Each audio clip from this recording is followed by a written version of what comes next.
Good afternoon, ladies and gentlemen. Welcome to this very special session with CEO NITI Aayog, Mr. Kant. We reached out to him a few weeks ago, and I sort of insisted that he come and speak to the heads of policy in all the sort of leading Indian and multinational companies. And I think he readily agreed. He said, I'll certainly come, and but we had our heart in our mouth yesterday when he was stuck in Dharamshala. So I was sort of not sure he'll get on a plane, but fortunately he could be here with us, and we're very fortunate to have him here with us to sort of have a kind of discussion. The other thing that I requested Mr. Kant to do was to address this August House, and he said, I want to be in interaction mode only. I don't want to do speeches. So just so you know, the format is going to be just some questions. I'm going to invite questions from the delegates who are present here today, and we'll just get on with a sort of kind of informal session. We don't want it to be structured in that fashion. I also want to recognize the presence of His Excellency Mr. McKay, the High Commissioner of Canada to India, who's in the front row. Thank you for joining us, sir. And His Excellency Mr. Savane, the Ambassador of Denmark to India, who's also in the front row. So thank you for joining us. In addition to that, we have several diplomats here. Ladies and gentlemen, with your permission, I'm going to start.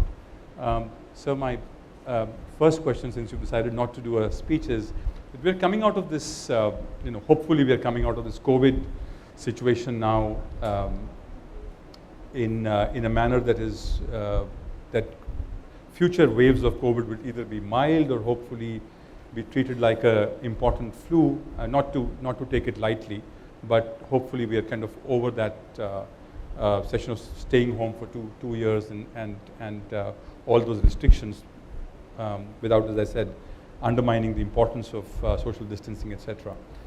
In this time, as we begin this in the second month of this Indian financial year, how do you see the economy? Robust tax collections, jobs is still something that we are sort of challenged with. India is trying to run up with FTAs in the most ambitious fashion ever possible. We're targeting 6 this year, which is quite unique. There's a whole digitalization underway. So with all of that underway, how do you see the Indian economy over the next year in terms of where we are and where we will go from here? So Virat, first of all, thanks for inviting me here. And I'm delighted that PAFI has really grown into a very vibrant and very dynamic organization. And today's audience is a testimony to the fact that PAFI is a very, very energetic organization. So my view on growth is that we've bounced back the post-COVID era. We've done extremely well in terms of vaccination with vaccines made in India. I think in the next year as well we'll grow.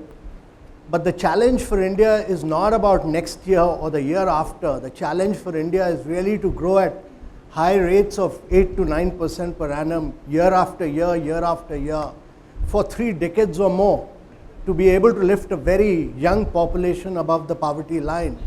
And all of us must understand that India has grown at rates of 8 to 9% in the past, but it's grown for a relatively short period of 5 to 6 years. To be able to sustain that on a 3-decade period is a challenge. Now, if you look at the post-reform period of 91 onwards, we've grown at an average rate of 6.5%. Now, 6.5% is not adequate because with a per capita, and it's important to understand this, that India's size of economy is 3 trillion. The size of the South Korean economy is just 1.7 trillion. But to me, it's not the size of the economy which is critical, it is the per capita income which is critical. The per capita income is around $2,000 in India. In Korea, it's close to about $38,000. So it's important that we accelerate the pace. And it's also important to understand the compounding power of growth. If India grows at about 6%, then by 2047 you will take your per capita income to about close to about 10,500 US dollars. If you grow at about 8%, you'll take it to about 15,000. But if you grow at about 10%, you are taking your per capita income to close to about 30,000 US dollars. So that's the compounding power of growth. And it's important to understand why we must grow at rapid rates and what we need to do to grow at rapid rates over a very long period of time. That's critical, and this would require us to bring in very radical reforms. So that's a really interesting point. You talk about $3 trillion in terms of our GDP, and we're about 3.2% of the global, 3.25 of the global GDP, 18% of the population. So clearly, a lot of work has to be done here. So do you think, and for say 70 or let's say 65 of our 75 years of independence, we've been focused on domestic, building the industry, import substitution to a very large extent, self-sufficiency, etc.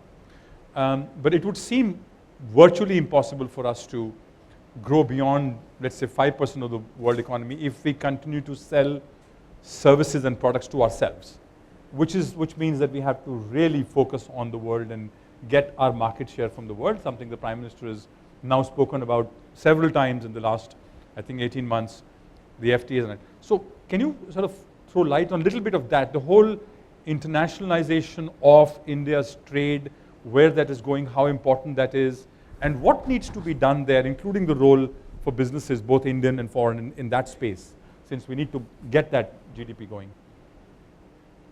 So I think it's first and foremost is very important to understand that probably India, when the world was growing, America, Europe had the luxury of growing and expanding and polluting the world. India will probably be the first country in the world which will have to grow rapidly and industrialize without carbonizing the world. And therefore, you will have to grow with a decarbonization strategy. Secondly, when other countries were growing, when Korea, China, etc. were growing, the multilateral trading order across the world was growing and expanding. The multilateral trading order is greatly weakened. It's withered away. And therefore, you will have to grow on the back of bilateral trade agreements in a very big way. And thirdly, it's important to understand that digitization, Industry 4.0, the surge of technology across sector will be a very, very critical factor. And therefore, accelerating the pace of technological growth in India across sectors, much like what we've done in digitization. You will have to do that across many sectors. You will have to do this across artificial intelligence, across genomics, across manufacturing, a range of areas to be able to do that technological leapfrogging. Without that technological leapfrogging across sectors, it'll be very difficult to grow at high rates because there's a massive opportunity, and the massive I don't see these as challenges, I see them as huge opportunities. Climate change is a massive opportunity. Global value chains are totally getting reconfigured. I mean, just imagine China has lost $1.7 trillion, $1.7 trillion in its top 10 tech companies. No country in the world has this happened. Top 10 tech companies losing $1.7 trillion. The edtech sector has been totally demolished. That's pursuing a policy of COVID which is unbelievable. So there's a huge opportunity. Global value chains across the world will get reconfigured, and that's an opportunity not merely for India, but for many other countries of the world. So talking of global supply chain, global value chains, I have a question here actually which was sent to me, which is on the supply chain disruption that continue to plague many sectors. It's more amplified now with the war in Europe. This is driving up raw material input costs, including for India, across all sectors. Is there any specific action you think the government is thinking of in the short term on the fiscal side or by means of any other support or measure for business sustainability or growth to assist with this process? And this across, as you know, it spans across everything, communications, digital, medical, everything. So, as I said, I see these as opportunities. Every crisis is actually an opportunity, and the opportunity for India is really that we import 160 billion worth of fossil fuel. This is likely in the next decade to go up to 300 billion. The opportunity for India is that India is climatically blessed. We're the only country in the world which was able to achieve its NDC targets, which were finalized during COP21. None of the G20 countries across the world could achieve it. India was the only country which achieved its NDC targets. That was possible because India has achieved 110 gigawatts of renewable energy. Now, India has brought down the cost of renewable power to 2.7 cents per kilowatt hour. That's rupee 1.99 cents per kilowatt hour. Now, that gives you an opportunity really to use renewable energy to crack water and produce green hydrogen. The world is going to move. Europe is going to put border taxes from 25 or 26 onwards. The world is going to move away to cleaner forms of energy. This gives you an opportunity to produce green hydrogen and become the center of the world, to become a global champion and actually export green hydrogen in its liquid form, ammonia, to the rest of the world. And that, to my mind, is the biggest opportunity because you already consume about 11% gray hydrogen in your refineries. So all the hard-to-abate sector. You know, electricity is only 17% of India's energy. 83% is hard-to-abate sectors like refinery, like steel, like fertilizer, long-distance transport, where electricity doesn't work. You use coal or fossil fuel or gas imports. All these can be pushed towards green hydrogen, and actually India can use the strength of its domestic market, the size and scale of its domestic market, to really bring down the cost of green hydrogen, which is around $4 per kilogram today, to bring it down to $2.5 per kilogram by 2025 and bring it down to $1 per kilogram, much like what we've done in renewable, to do it in green hydrogen and penetrate the world with clean energy. That's the opportunity. Thank you for that. I'm going to turn to the delegates now for a question. I have a question request here from Ambika Khurana of Netflix. I think she's right there. Can somebody get a mic to her? We're getting a mic to you. Good afternoon, sir. Yeah, we're on. We can hear you. Yeah. And thank you, PAFI, for this opportunity. My question, it's actually a request, and it's in a very, very different direction, not related to the exciting conversation you were just having around energy. It's around digital payments. And so we are supremely excited about the opportunity to be the $1 trillion economy, and we know that the opportunity comes with a lot of responsibility to secure seamless payments for everybody. UPI has been a game changer, but we still continue to see friction when it comes to card usage, and especially for recurring payments. So we've been making representations, and we would urge your great office also to help us. There are some upcoming guidelines which do have the risk and potential of disrupting this entire space. And we would request you and your leadership to kind of intervene and guide the industry through it. So that's the sole request. And I'd love to hear if you want to say something about it.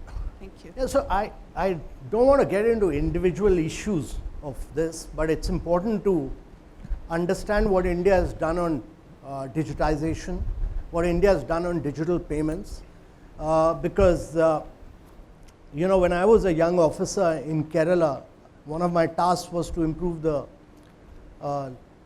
lives of traditional fishermen. And I was able to provide fishing nets and outboard motors and new crafts to traditional fishermen, but opening their bank accounts was a nightmare. It used to take me 8 to 9 months chasing bank managers to open their bank accounts. Know your customer was a nightmare. Today you can open a bank account in India with just your biometric in less than a minute. So the journey which I've seen is from 9 months to less than a minute in opening bank accounts. I've been a party of this whole digital payment when we structured the UPI, and over 200 banks now are interlinked with each other. I've not used my debit card, credit card. I've not used a ATM machine in India for the last 2.5 years. The first time I used it when I went and I was in San Francisco when I had to take a Uber, I used a credit card. But in India, the best thing would be if everybody switches over to UPI and uses its mobile payment. We are close to doing about the speed of expansion of UPI has been phenomenal. It's overtaken MasterCard in 4 years' time. MasterCard has existed for 45 years in the value of its transactions. And in the next year and a half, it will overtake Visa. So you can understand the power of digital payments of India. And I can only tell you that everyone else should also switch over to UPI rather than debit card, credit card. Just make them obsolete, make them dead. Banks will die out, physical banks will die out. Only digital banks will survive. Only payments through mobile will survive. And that's my advice to everyone here in this room. You're going to turn our sponsors on us, but thank you for that comment. Well, I mean, you haven't invited me for sponsorship's sake. I just wanted to put the caution out there as you go through this. I'm not supposed to keep your sponsors happy. Before the afternoon is over, we'll be done with them. Yeah. I'm going to request His Excellency Mr. McKay, the High Commissioner of Canada, to make a comment, or can you get a mic here, please? Or a question, whatever. Excellency. Thank you very much for this terrific event, for inviting me. This is really important, I think. You mentioned the importance of using bilateral trade agreements to drive growth in India, representing a country that's recently intensified our efforts to conclude a bilateral trade and investment agreement with India. What advice would you give to the government as to how to move those forward faster, deeper, make them more ambitious? What's your advice on bilateral trade? So I'm a great believer in exports. I strongly believe that it will be impossible for India to grow at high rates without exports. Every time we've grown at high rates of 8 to 9%, it's on the back of exports. And therefore, it's very necessary that Indian manufacturers penetrate global markets. They get into global value chains. It's important to do bilateral trade agreements. We've done this with several countries. Recently, we've seen the energy in bilateral trade agreements. We are pushing them with UK, with Europe, many other countries. We'll be very happy to push them with Canada as well. I think it'll be to the mutual advantage of both India and Canada can use the strength of our vast domestic market. The Canadian manufacturers will benefit, Indian exporters will benefit. We'll be very happy. We'll do everything possible to expedite this. And welcome to India. You've just taken charge, so welcome to Yeah, the Excellency just came in Jan, he just told me, and having an exciting time in Delhi. I'll turn to Anand Blackstone. Get the mic, please.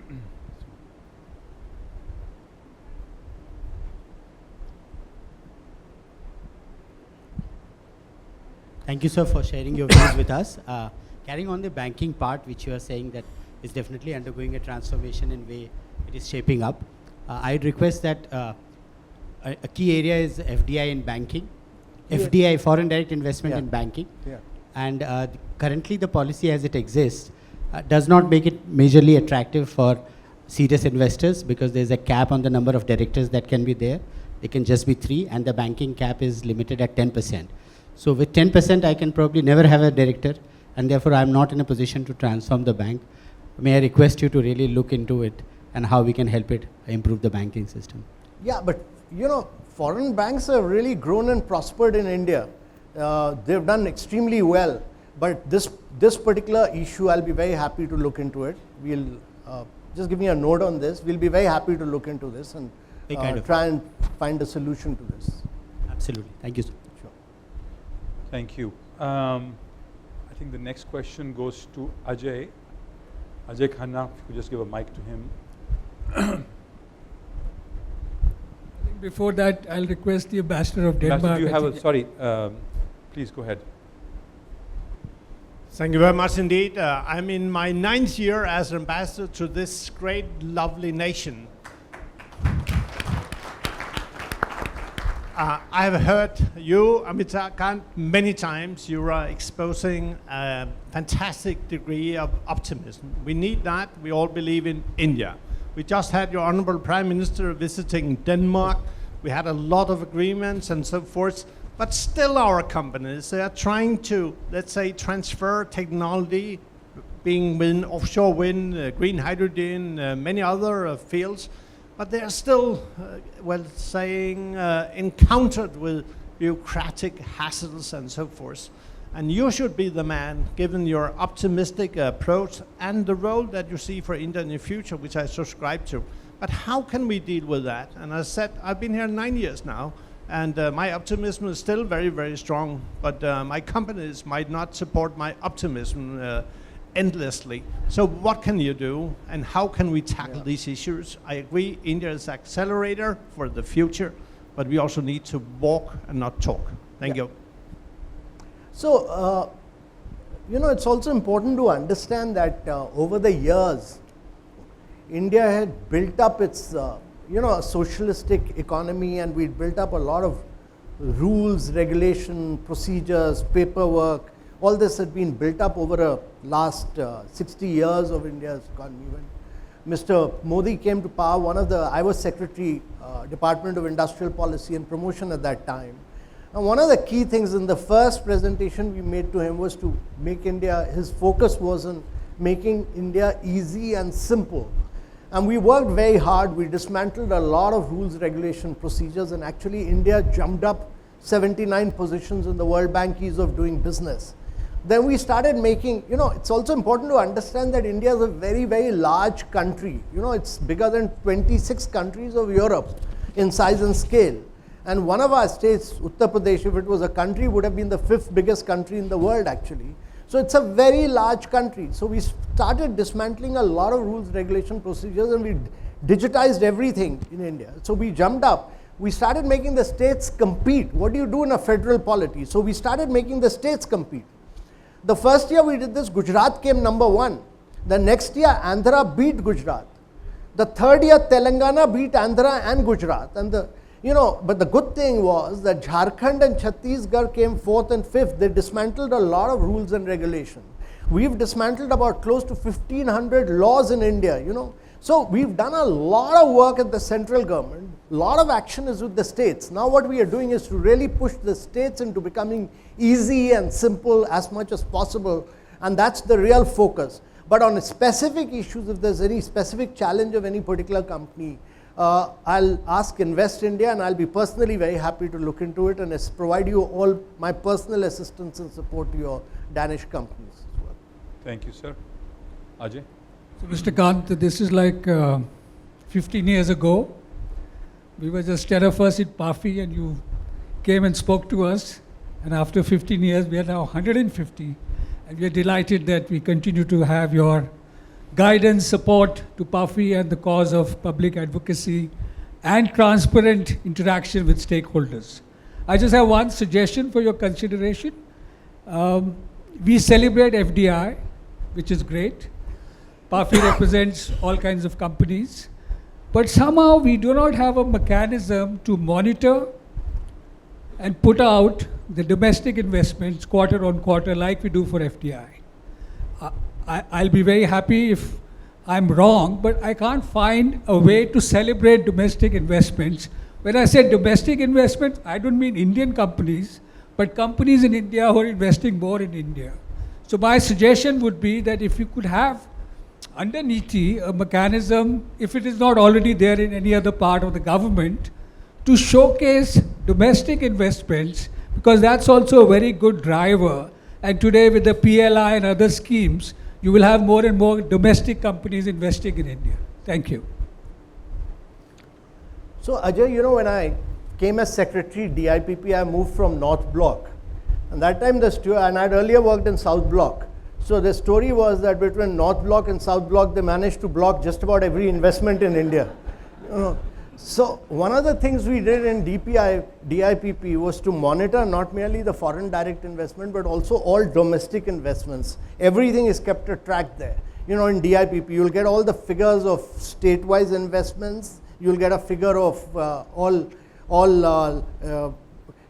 memorandum of investments, licenses, everything, including startups. And that's how we started monitoring startups. And that's another huge success story of India, that after the Startup India initiative, you've seen these 100 unicorns emerging. When we started off with the startup movement, there were just about 580 startups. Today you have 68,000 startups in India. In just about 4 to 5 years, you've been able to create the second biggest ecosystem in the world for startups. And peak of the COVID crisis, you had 44 unicorns in India. This year, you've created already about 17 unicorns. So the pace at which you're creating 4 unicorns a month is just phenomenal. But domestic investment is totally being tracked in the Department of Industrial Policy and Promotion.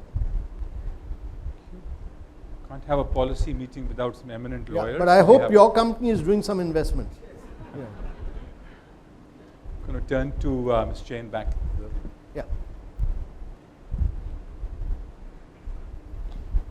Thank you. So I represent the private equity industry. The growth that you've been talking about, we can be a major player, and we are a major player in helping India achieve that goal. But just like other sectors, for us, just like FPI's entry and exit is important for the private equity industry, it's the 7 to 10 year cycle for entry and exit is very important. The finance ministry is recognized, the honorable finance ministers created a committee for this.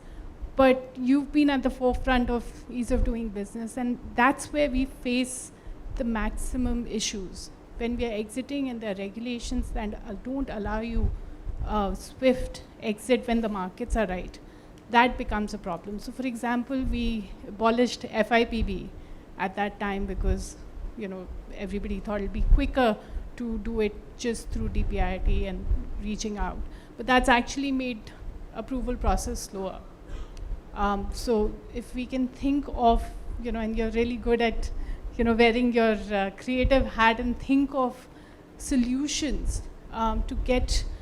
One thing is liberalizing, but no matter how much we liberalize, we find in every sector, somehow or the other, we end up going for an approval process, can take 6 to 9 months. Even a press note 3, where you're trying to be very compliant because there is no threshold provided.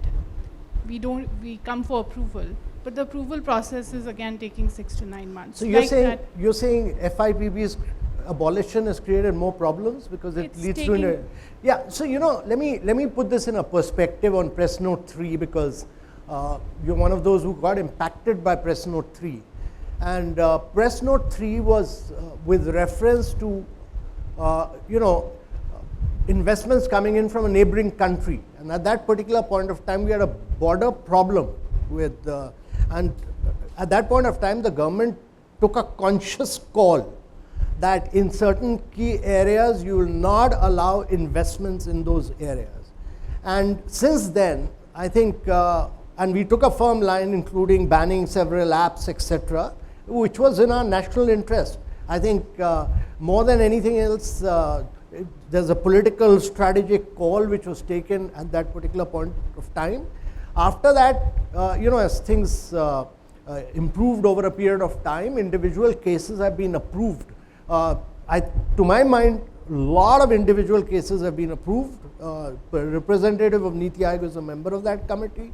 A lot of individual cases have been approved. Hardly any case, except in certain strategic areas like defense or telecom, we've held it up. But all other areas, investments have been cleared up, because in several cases, those were investments from a particular country coming via Europe or America. We've allowed that to come in, but if there's a specific case, I'll be very happy to assist you on that. So it's but more majority of the cases have been cleared. Absolutely. I'm totally aware of it, right, that there's a committee which has allowed vast number of cases to get cleared. But if we can find a unless you're trying to get investments into defense or telecom. No, absolutely, and that takes time. We understand, MHA does vetting, but the approval process in general, not just press note 3. If we can find a way to streamline so that it's done within 3 months, for our sector it's very important. Strategics can still hold on. Okay. We miss out on opportunities. Yeah, sure. Thank you. Vinita? So it's wonderful that you have, so well explained to us that we do need 8 to 9% growth in the coming years, and you have mentioned that with the young population, the per capita becomes a very important indicator for us. I'm going to move from capital as a factor of production to something which all our members feel is now becoming an urgency in their companies, jobs. And here is an ironical situation. On one hand, we are facing, I can speak from health sector perspective, a huge shortage of, for instance, professionals, doctors and nurses. On the other hand, we also have this huge need to create jobs. You have spearheaded, you have literally led cooperative federalism from NITI Aayog. And many of these companies operate in states. How is it that we can now unlock capital to create jobs in states? What is it that you could guide us in doing, both from the government perspective and as industry? So, one is that it's important to understand this, that it's not possible for India to become from 3 trillion to a 5 trillion or a $10 trillion economy till the states don't grow. And I'm truly delighted that UP is aiming to be a $1 trillion economy, or Gujarat and Maharashtra all aiming to grow and expand 5-6 times. So unless that hunger and ambition, and how the states grow is a function of how India grows. It's all very critical that the states become the key driver of growth, and that would really mean that a lot of what dismantling that has been done at the central government, a lot of dismantling of rules, regulation processes is actually done at the state level. It's very important, and they become the key drivers, number one. Number two, we in central government, and we at least in NITI Aayog, we continue to put out a number of indexes where we continue to name and shame the states. We say this state has done well, this state has done badly, and many chief ministers have been very unhappy about us saying that these particular states have done very badly, but we put it out in good faith so that everybody improves. The second key to my mind is that I'm a great believer that the next big area of growth for India is this huge liberalization which needs to be done in health and education. The new education policy aims at that. There's a vast need for reforms in the health sector, which the new health minister is pushing for in terms of medical education. There's no need for sending out so many of your young students for medical education to Ukraine and Russia and so on. So there's a vast amount of new seats which have been created in the medical colleges in the last 4 to 5 years. It's actually grown 300%, but still you need to do much more. And so I'm a believer that the next wave of jobs will really come in the social sectors, in health, education in a very, very big way, all this. But states have to be, and we are pushing the limits on states in a very big way. The Prime Minister himself constantly pushes the states in the Chief Ministers meeting and many other areas, and that's why you see many more rules, regulation getting dismantled, and there's much greater hunger for growth in the states now. Thank you. 2 questions, please. Please identify yourself and then ask the question. It's all right. So, Mr. Kant, thank you very much. My name is Naresh Singh. I'm a professor at the O.P. Jindal Global University in Haryana, in Sonipat. The question I want to ask is, well, first of all, let me recognize with gratitude your approach to the green growth. I think that's very important, so that we don't only have 10%, but it is green at the same time.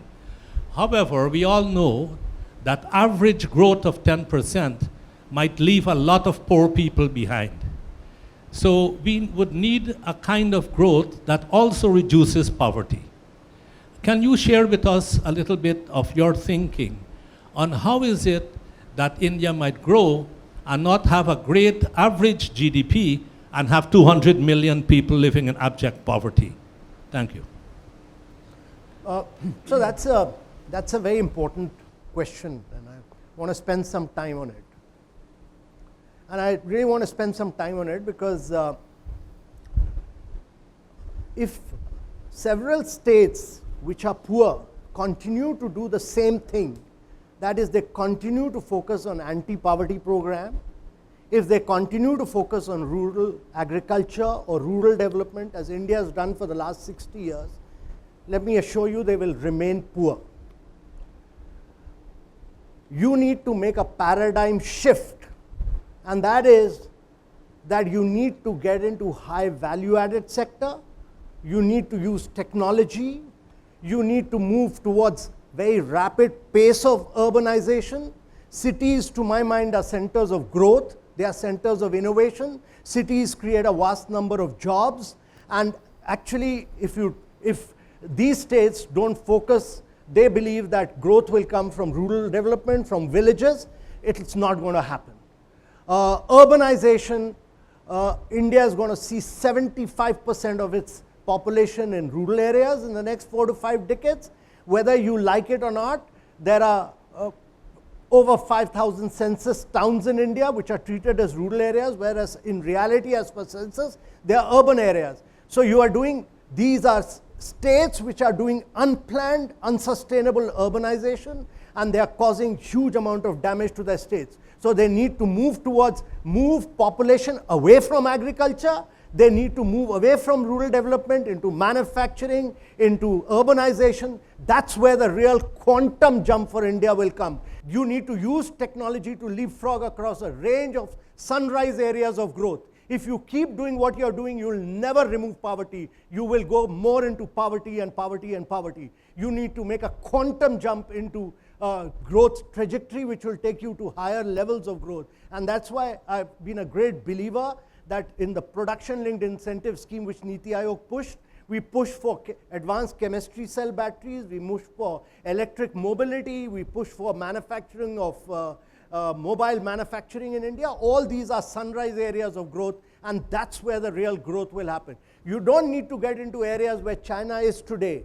Look at technologies where the world will be in the next 5 years. Get into those areas of growth. They will create the real jobs for the future. Deserves a round of applause, actually. Thank you. And it's very, very important that intellectuals and professors like you educate the state governments on this. Because for 60 years, India did not have an urban development scheme. We kept doing rural development, and we never got out of poverty. You have to rethink this whole paradigm shift and make a shift towards growth. And that growth will happen from manufacturing. And you know, many people, including Raghuram Rajan, talked about that we should be driven by services sector growth. Not one sector. India needs to fire on all cylinders, including manufacturing.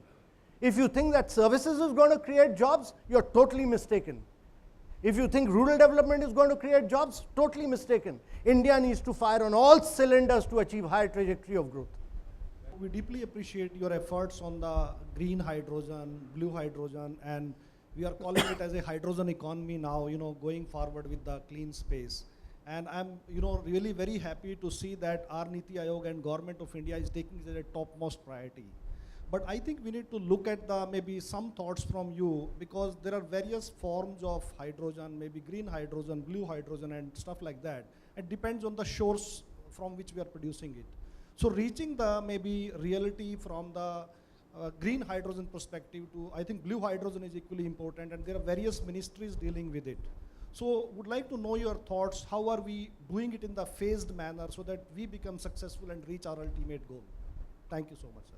Let me first assure you that there is no question of any phased transition in this. Don't make India make the same mistake which we've been doing in the past, that we want to do grey hydrogen, we want to do blue hydrogen, and we want to do green hydrogen, and you will not succeed in becoming a global player in any of these three. Just transition. What is your competitive advantage? Your competitive advantage is that God has blessed you with sun. You don't face competition even from China in this area. Your competition is from Middle East, which is already flushed with oil. You've already recorded low prices in renewable energy. You got the best skilled companies. India's entrepreneurship is top class. And 70% cost of green hydrogen is renewable energy, 10% is electrolyzer. Electrolyzer is no rocket science, 20% is balance of plant. Go straight to green hydrogen, nothing else. No grey, no blue. Right, sir? Thank you. We'll share Yeah. some findings with Yeah. you, sir. Thanks. You are doing exactly the same thing which was being told to us that by the Japanese, that you go through hybrid technology, then you go to electric mobility, you waste another 10 years in doing that. Why? Make a quantum jump, leapfrog. I just want to assure everybody who has their hand up and is waiting. I'll take this up. I'm sorry, I'll have to go to, I have a queue here, so I'll have to just follow the queue. Sure. I'm sorry about this. Sure. I just want to make sure that I address the question in the order the hands are going up. So gentlemen here, you get them. I'll come to you in a moment, ma'am. Sure. I will come to you. I just want to assure everybody I have a queue here, so it's Thank not you, random. So I'm Colonel Harmeet Sethi. I work with the Dalmia Bharat Group. So my question is mostly related to the mining sector, primarily. So first, thank you very much. I think NITI Aayog has been really supportive, along with the Ministry of Mines, with DPIIT and other departments. And we have moved from where we are to a better place today.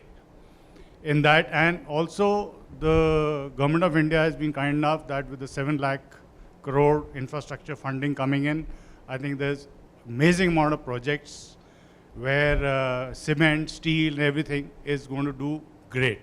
And that is why today the stock prices, today the latest sales which have happened in the cement sector, I think is a known factor today. So what is happening is, it's the MMDR Act, auctions have happened, and look at the auctions. I mean, things are going for 200%. That is the kind of auctions which are happening today. There's a coal block which has gone for 300%. I mean, it's amazing. But now this is where the story becomes a little difficult. And companies have committed to 200%, 300% on the conviction that, seeing the past record, that the government is so supportive, is doing a great amount of effort, putting in a great amount of job, and we will be able to do it. So with the auctions happening now, because there's an auction regime now, so the state governments are required to follow a certain process, timelines are there.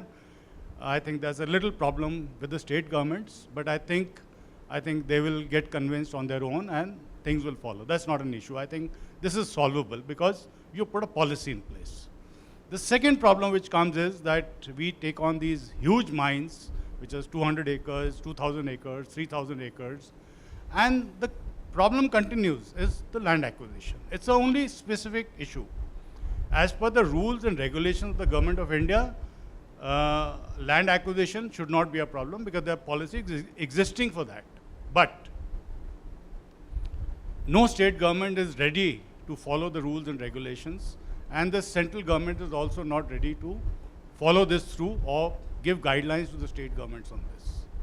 So I'm not talking only of the cement sector, of all sectors. We can reach where we have reached. We can do bidding, but none of the state governments will be able to get the royalty over a period of time. Opening the mines 5 years, 7 years, 10 years down the line will become difficult.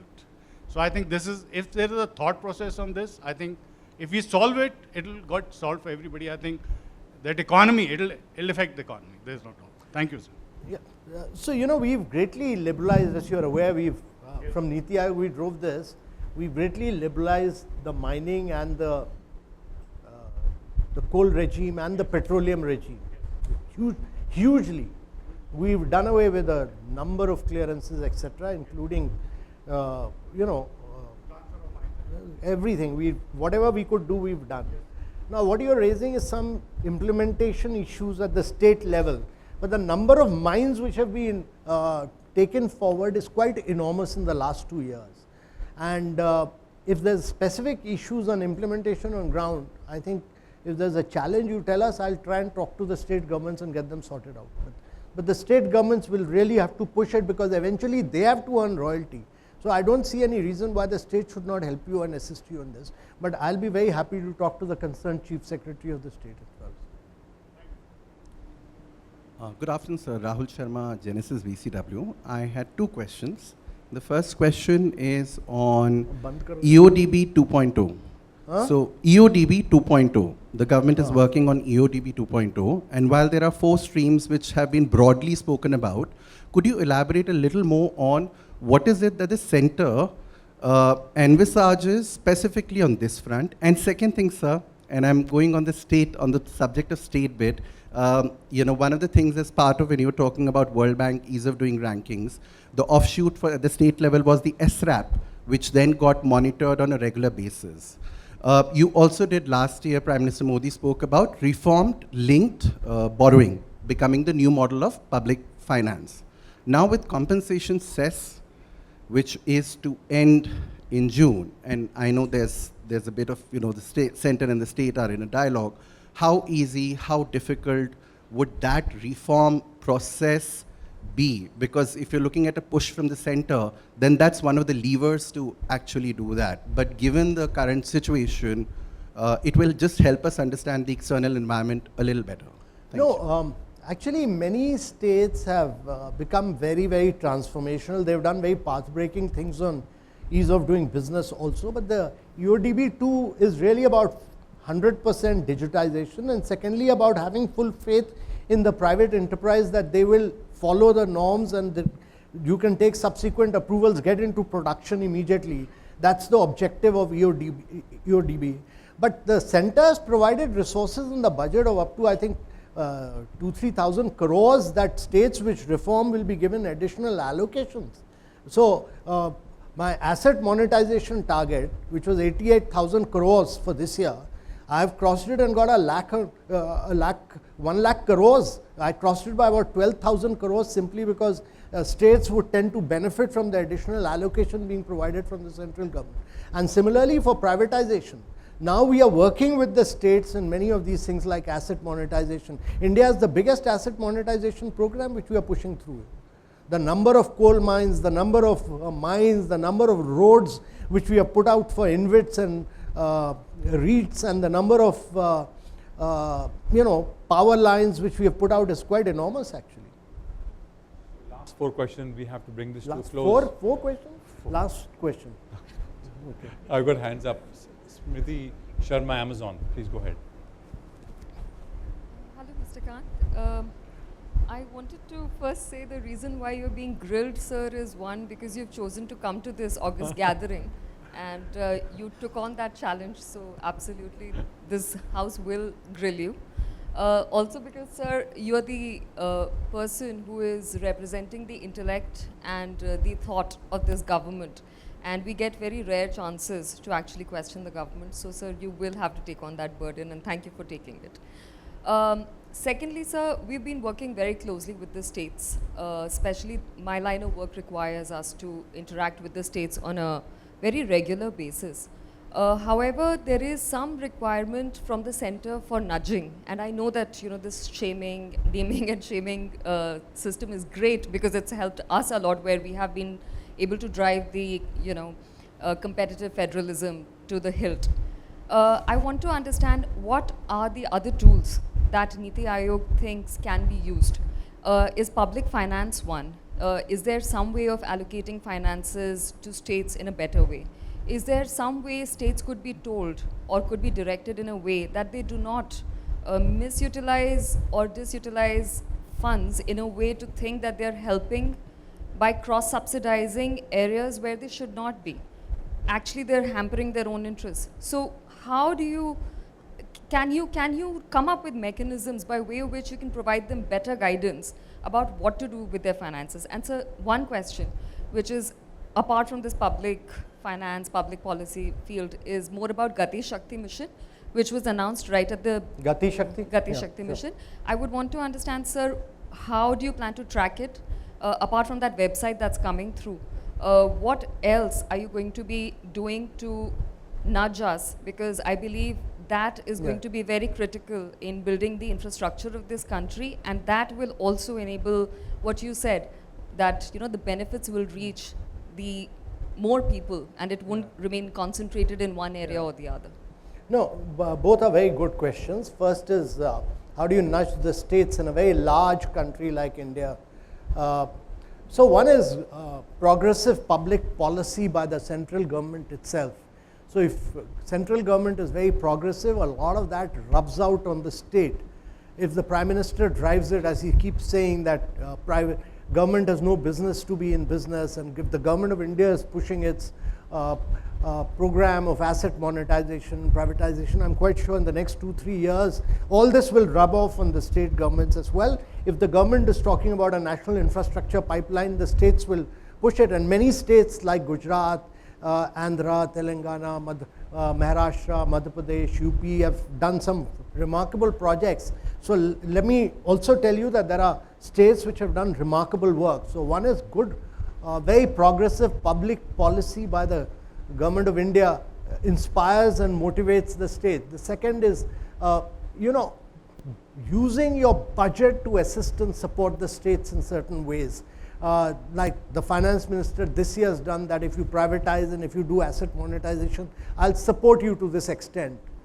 Thirdly, use viability gap funding of the government of India for this. And fourthly, I think in several cases, to push the reform agenda, come out with, say for instance, the energy challenge. If DISCOMs are not doing, if they're not paying the GENCOs, how do you use the RBI mechanism to take out that money and pay to the GENCOs, etc. There are several ways. But I've found this bit about putting out data, putting out ranking, putting it in public domain, very, very effective, because the country has to move towards data-based governance. That is very, very important. When I was a young collector, I did not know whether my district was going up or down. Data used to come 5 years, 6 years later. But India today has data on your mobile phones. We are getting data on mobile phone from aspirational districts on a minute-to-minute, second-to-second basis. So, the collector from Namsai in Arunachal Pradesh, these are, these are aspirational districts. Many of these districts, even the names you will not know. Namsai came to me and told me that he's coming third in the aspirational district program. And when he had left Arunachal, he said he was coming third. When I opened my computer and showed it to him, in 2 days' time, he had moved from third to 8th position. Whereas the other districts were also improving simultaneously. There was such a huge competition amongst districts that some were going up, some were coming down and all that. So it's the power of data which will transform India. And India is the only country which has humongous amount of data. The power of data is so enormous in India. We are already data rich. We just have to become data intelligent now. And that can become the biggest transformation agent of India. And on Gati Shakti, let me tell you that this is one of the most powerful programs to my mind, which the Prime Minister has driven. It's, it's about basically converging and integrating different departments at the planning stage itself. Environment and transport and industrial park and multimodal transport, everyone is getting converged at the GIS layer stage, at the planning stage itself, and no funds will be sanctioned unless and until full convergence has not taken place. So if I'm converting doing an industrial park in, say, Tamil Nadu, my rail network, my road network, my energy network, all must converge and integrate at that point, at the planning stage itself. Otherwise, that park will not get approved. That's the objective. We'll go to the last question. We will not treat those two as one. We treat them as one question. The lady here, please go ahead. I know there are some other hands up. I'm so sorry. We're running out of time, and I want to respect his availability. Yes, ma'am. Thank you. Mr. Kant, I represent Pernod Ricard, and therefore I'll talk about the Alcobev sector. I said Pernod Ricard. Yeah. Can you hear me? Yeah. So I'll talk about the Alcobev sector. There's such a lovely relationship that we have with the government, both at the center and the state.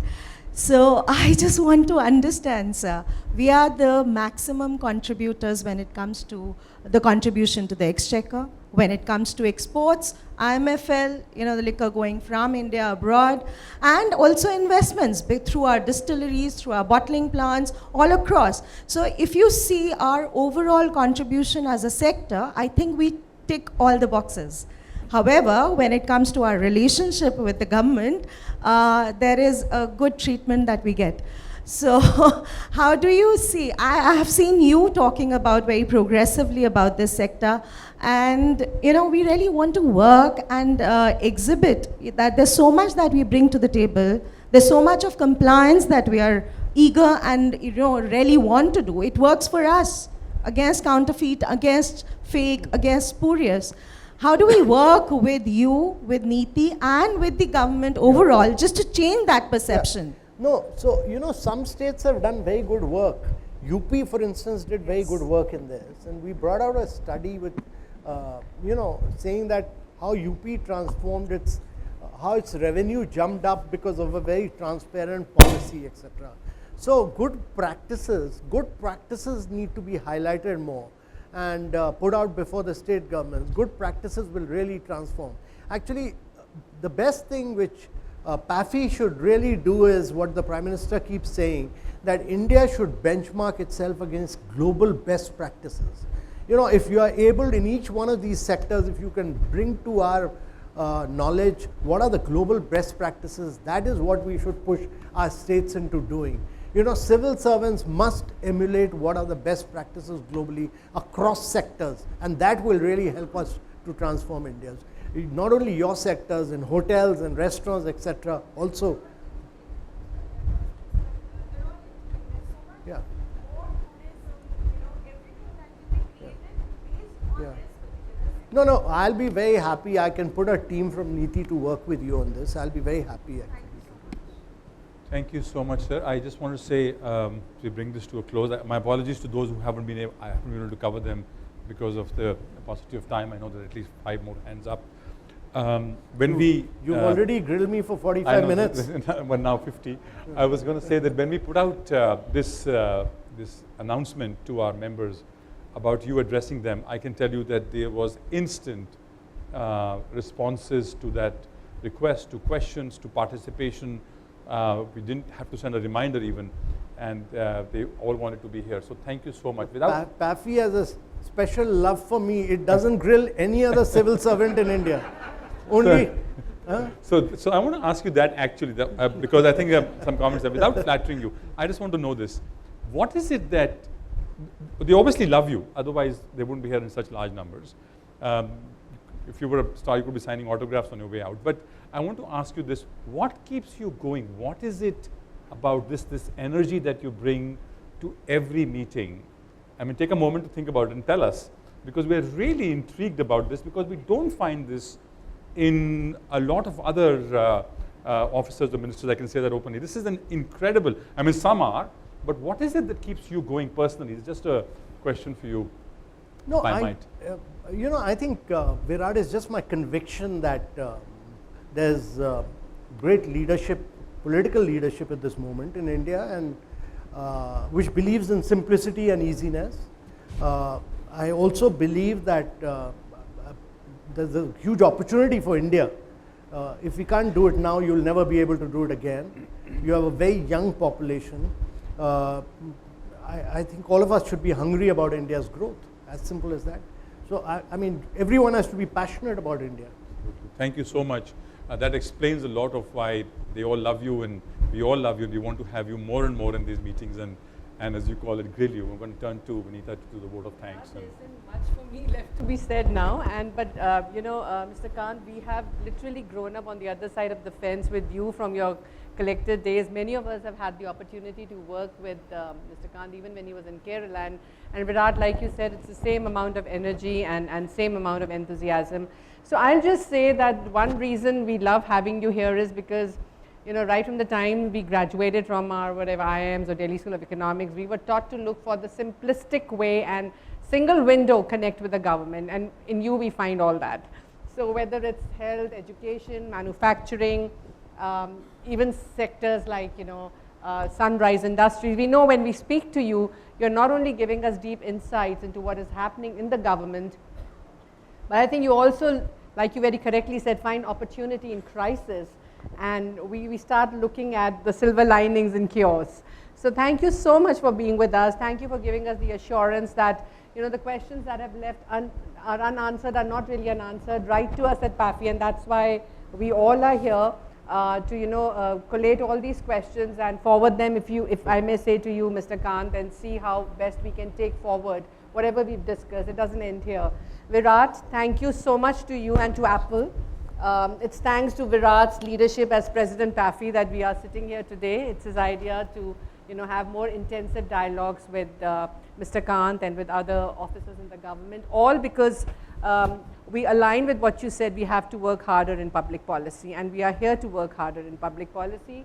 All the past presidents of PAFI have been amazing public affairs specialists, Ajay Khanna, Ishtaq Ahmed, Shubho, all of you. And to all of you here, if you want to know more about PAFI, feel free to reach out to any of us at lunch. Your Excellencies, thank you so much for being with us, and we hope you invest more and unlock more capital in India. This is your destination. We welcome you again and be a part of PAFI activities. With this, my thank you to everybody, including media, who's present here, and do join us for lunch. Thank you so much. Thank you. May I request everybody, there's a survey that is being conducted about the profession. Please fill it up before you leave here. Also, please stand up and give him a standing ovation in cricketing terms for this outstanding performance.